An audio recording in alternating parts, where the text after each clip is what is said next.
may or may not be common to you, but like U is uranium, and the symbol for carbon is C. Now those were maybe more straightforward.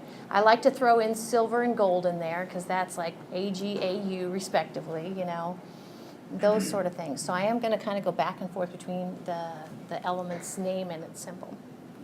Are we allowed to use the periodic table on the test? I will give you a periodic table. It's black and white, and it's red all over it now.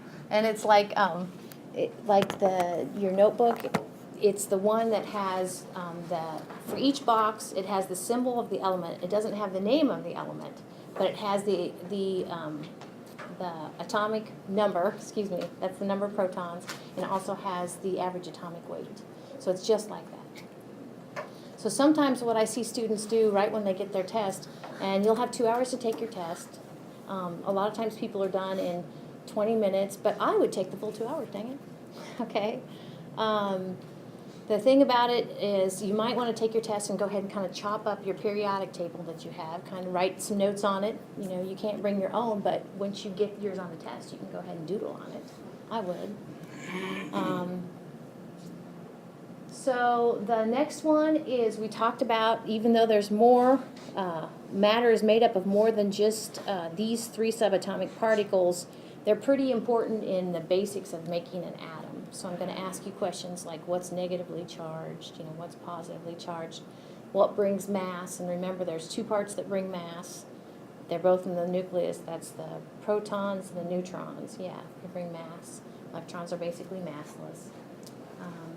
So questions like that.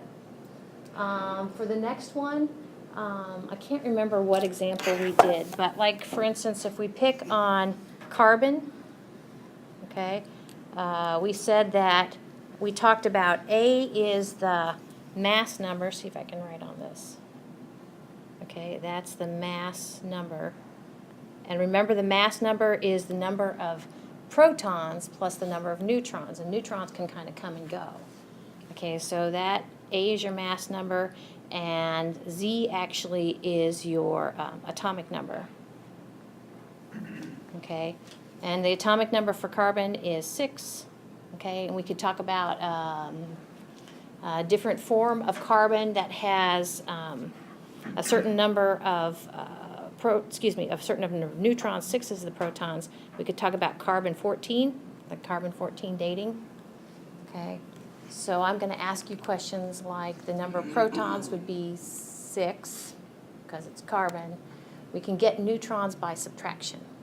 Okay, so 14 minus 6 is 8 neutrons.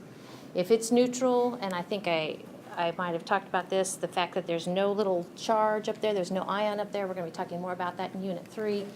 It means that there must be the same number of electrons as protons, so there's 6. So that's that one. The arrow diagram, okay, be able to draw the arrow diagram. You know, it looks like kind of a triangle kind of, not even a pyramid, like a pyramid triangle. You know, 1s, 2s, 2p, 2s, 2p, 1s, 2s, 2p, 3s, 3p, 3d, 4s, 4p, 4d, 4f, okay, etc., all the way to 7. So then actually 7 and 8 go together, okay?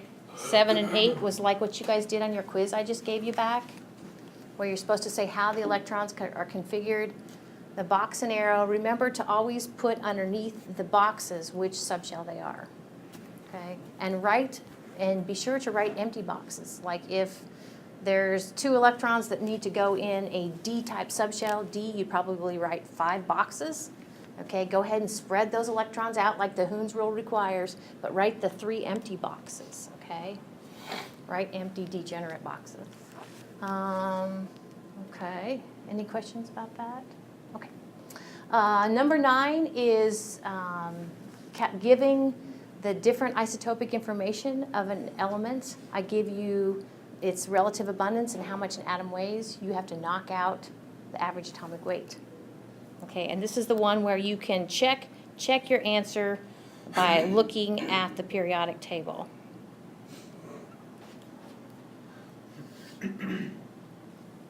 Okay, oops, that's for this one. What?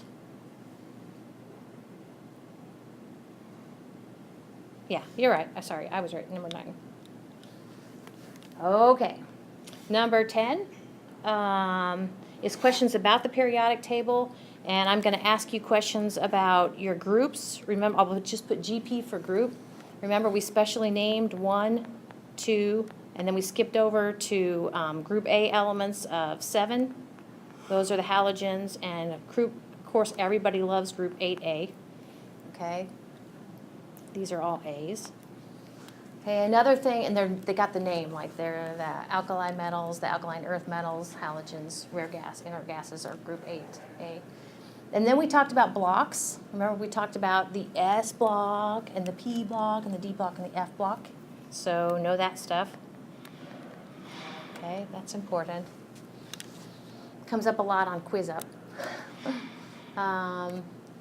Okay, and then the kind of a catch-all here for their problems, always use factor label. Okay, so I'm going to be looking for factor label. I'm going to be looking for your rounding, okay, and of course put units on your answers. And then atomic size, we're talking about today, how big an atom is.